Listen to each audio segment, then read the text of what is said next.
What's going on, everybody? Good afternoon, and we're here on a Tuesday, generally the most chill day of the week for football stuff. So we find ourselves talking about things that aren't obviously and immediately in front of us, right? We let our minds wander a little bit on Tuesday, I guess. And one of the things that is kind of fun to let your mind wander to is trades. And we've done this before, earlier this season on this channel. We've done it in previous years, but I think now is a good time to take a look at what might shake free this upcoming trade deadline. We're a couple weeks away, and you guys might remember about a month ago I did a video on every team that had 3 more losses than wins and the assets that might be worth coveting on those rosters. And I was going to do one video a couple weeks ago for every team that was 1-4 because the first video was just the teams that are 0-3. So I was going to do another video where it was everybody who is 1-4, new teams. But we had just lost to the Giants at home, so talking about trade stuff seemed goofy. And I wasn't going to do that, right?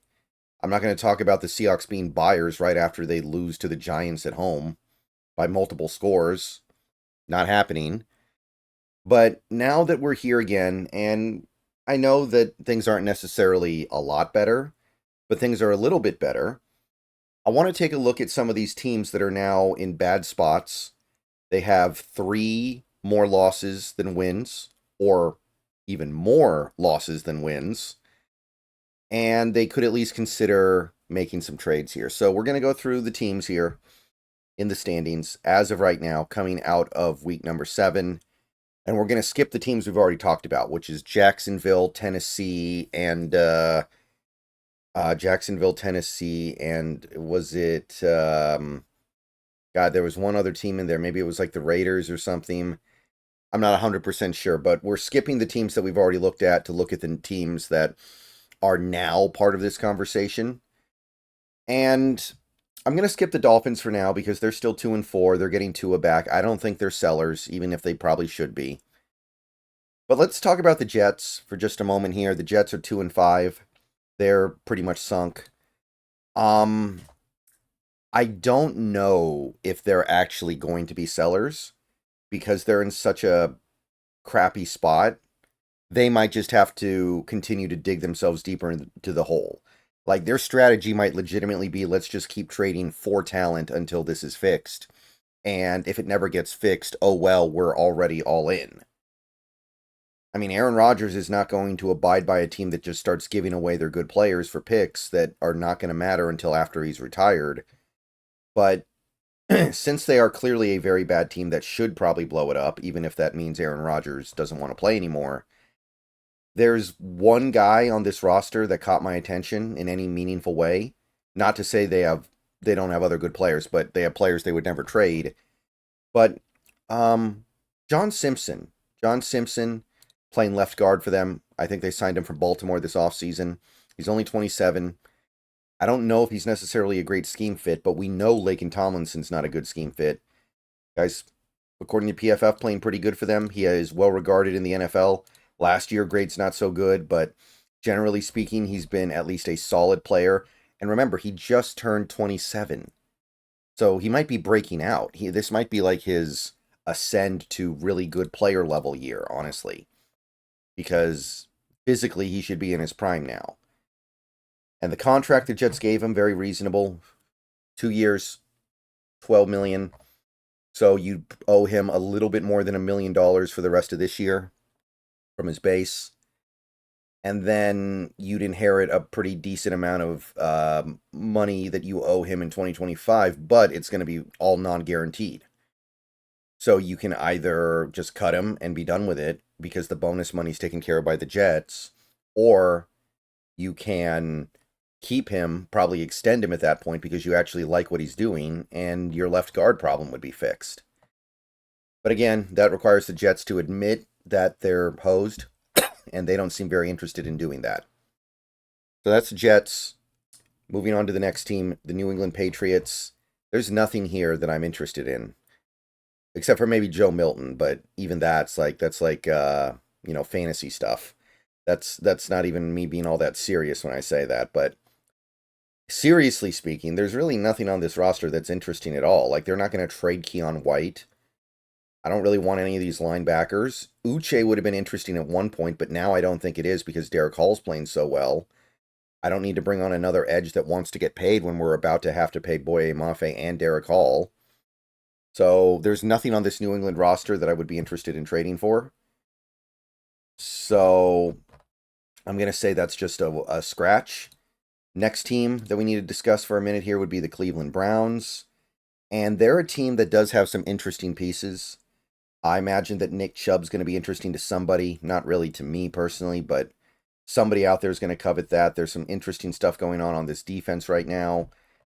To me, there are clearly two names, and they're both on the offensive line here. And I know some people are going to say, what about, somebody like JOK, Jeremiah Owosuwu Koramoah? I think they just paid him, so I don't even think they can consider trading him. If I'm wrong and there's a way to do it, then great, but he's going to be expensive. He's a really good, fairly young player. I'm not really thinking about that too much. I'm looking at the offensive line. You got Joel Bitonio and you got Jack Conklin. And I'm going to go ahead and push Conklin to the side for a second here because we're about to get Fant back and looks like we're about to get Lucas back. We got to at least try that. So looking at Joel Bitonio, this is going to be the name a lot of people gravitate towards, but let's be careful here. He's 33 years old. He was already a little bit of a bigger guy. So far this year, his grades have been okay.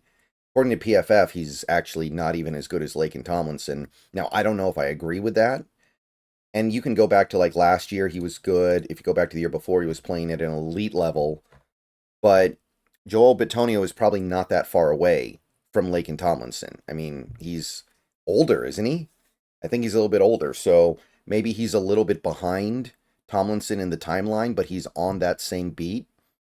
And the contract is not insignificant. It's not terrible because, again, most of what you inherit is going to be just non-guaranteed money from next year. And you would only owe him probably about $1 million for the rest of this season, if that, from his base. And then next year, you're inheriting the $12 million plus maybe the roster bonus, but that's non-guaranteed. But that's a lot for Cleveland to be eating. So they might want a significant asset back, like a 4th-round pick. I don't know if I'm doing that for a 33-year-old. And I don't know if I'm doing it for a 10-game plus playoff rental. Because, again, I think that with the way his contract sets up in 2025, with him now 34 years old, you're pretty clearly not keeping that guy around for the following season. So the idea is good, but I don't think that you can actually do it. Next team that might be selling would be the Raiders. And there really wasn't anything that I was able to find on this roster that I think is worth coveting as a Seahawks fan. Somebody's probably going to trade for one of their receivers, but that's not going to be us. And the stuff on the defense is either going to cost too much or not be better than what we have. The one guy who people might look at would be Cody Whitehair, the left guard, but he's basically already turned into what Laken Tomlinson is right now, so I don't even think that's an upgrade. This year he's been graded terribly. Last year he was graded terribly. You have to go back to 2022 to find a year where he was even graded decently. And he's had good years in this league, of course, but he's 32 now, probably breaking down like Tomlinson. So I don't need another one of those, so nothing there. Next team will be the New York Giants. I could definitely see them trading a receiver or two, but we wouldn't be interested, I don't think. There's maybe some good stuff on this defense, and this offensive line does carry a couple of interesting prospects that maybe could be had. So they're pretty rife with candidates here, actually. It's a really bad team, but they got a couple interesting notes. Now, not John Runyan. I know some people are going to talk about John Runyan maybe, but his contract makes him relatively untradeable right now, and I'm not convinced he's radically better than what we have.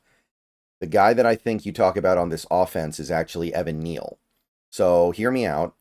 Evan Neal, he's not even playing right now, and that includes a game where the Giants did not have Andrew Thomas, so they don't even want to play him at left tackle. So they've completely given up on him. He's been really bad in the games that he has played so far in his career. But here's the question: do you want to try that guy at guard? Now, it would be right guard, which is not ideal because we already have two guys competing for right guard on this team.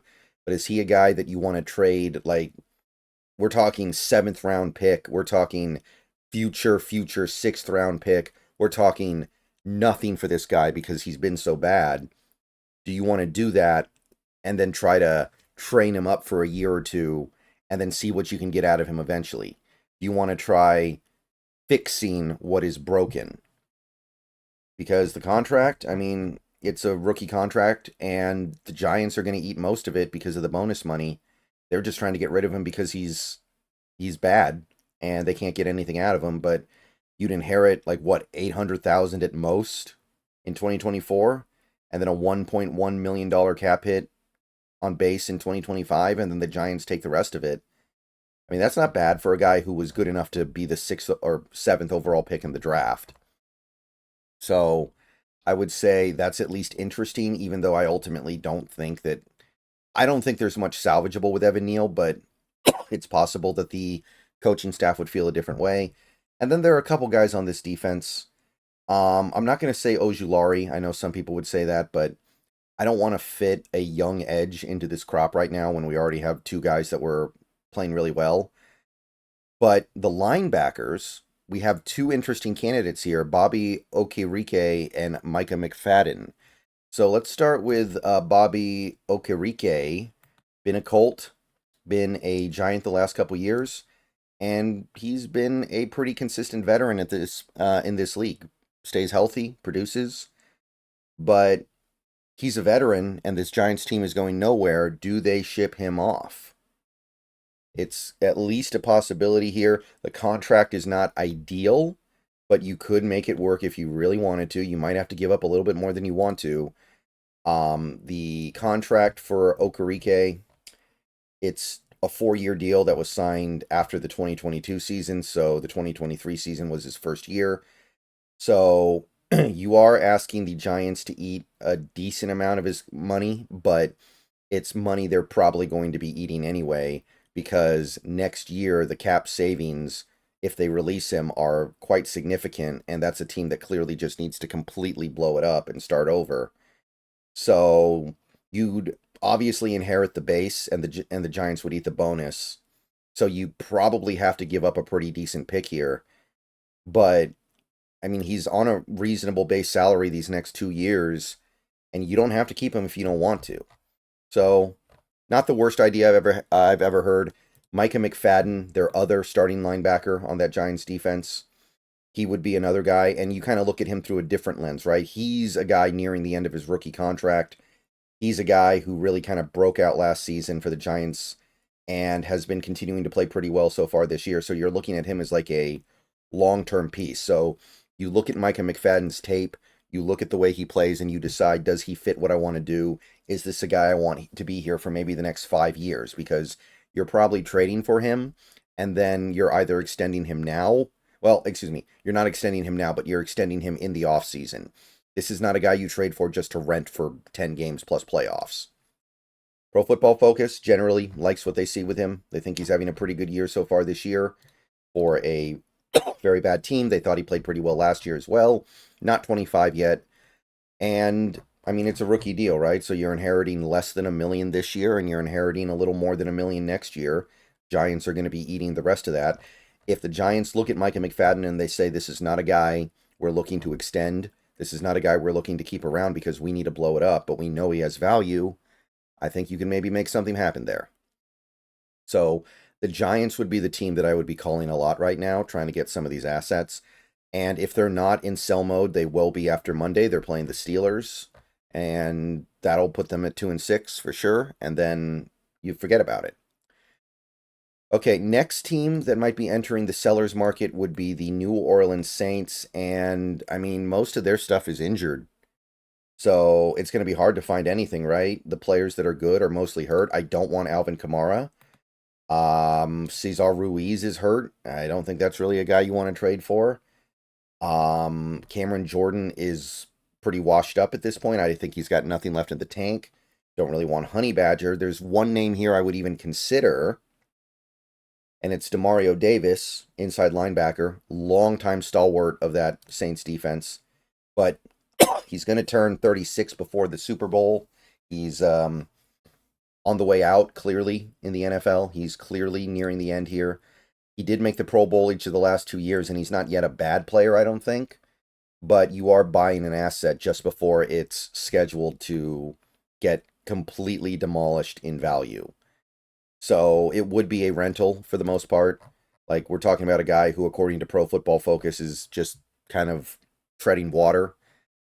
And the contract, it is not terrible, right? You're inheriting maybe $1 million in base money in 2024. And then you've got 1 year left on the deal. Saints are going to pay the bonuses, so the cap, it goes down to $6.5 million. That is totally non-guaranteed. You can snip them. And I imagine that's probably what would happen unless he plays really well. But there's no obligation beyond that except for the void years that the Saints are going to have to deal with anyway. So they wouldn't really even be thinking about that. But again, I don't know if I need to be trading for a linebacker who's very clearly about to fall off a cliff. This guy's older than me. I don't think that's good business. All right, Carolina Panthers are the final team here, and they do have some interesting assets. Chuba Hubbard, Deontay Johnson, maybe even a Tommy Tremble. Somebody could try to fix Ike Ekwonu. There's some decent guys on the defensive line, but I don't really have much interest in any of those guys. I imagine some team well, maybe even an Adam Thielen if he was healthy.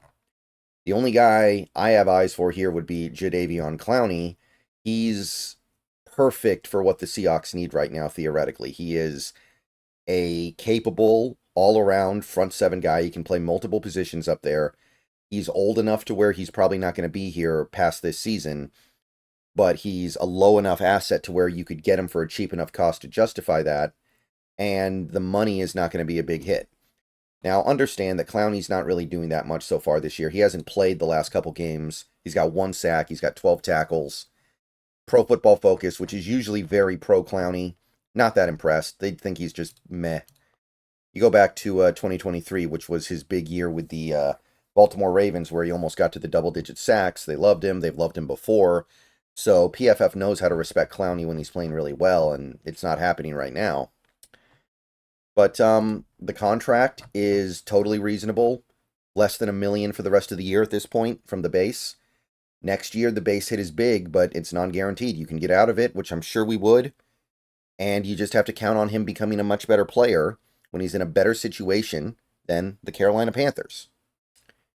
All right, that's it for trade deadline stuff as of right now. We'll see if a couple other teams enter the conversation, maybe next week or the week after. If the Dolphins keep losing, they may end up just having to bite the bullet and sell. Maybe a team like the Rams could become sellers, although they wouldn't sell to us. Same with a team like the Cardinals, so I don't even know if we need to talk about that. But that's me doing the best job that I can to scour these rosters for players that might be worth trading for. And some of the ones that I actually mentioned in this video by name, there are still hiccups, there are still issues, there are still problems with trying to trade for them. So, nothing's easy. But there's probably a deal here that you can make. You probably need to win at least one of these next 2 games before you feel comfortable becoming a trade deadline buyer. But at the same time, maybe making one of these trades now would make it so that you feel like you're in a good spot in 2 weeks. So that's the gamble, right? All right, let me know what you guys think. Let me know if you guys think I missed anything or missed anybody. Remember, I left some guys out because of contract stuff, like JOK. People ask about JOK a lot in my streams. And I always say, I don't think Cleveland would trade that guy. He's young, he's really good, and they just paid him. But stranger things have happened. All right, more videos coming later, but for now, I'm going to be out of here. Let me know what you guys think. Longer video than usual, but I wanted to get through a lot of information, and I wanted to be as exhaustive as possible.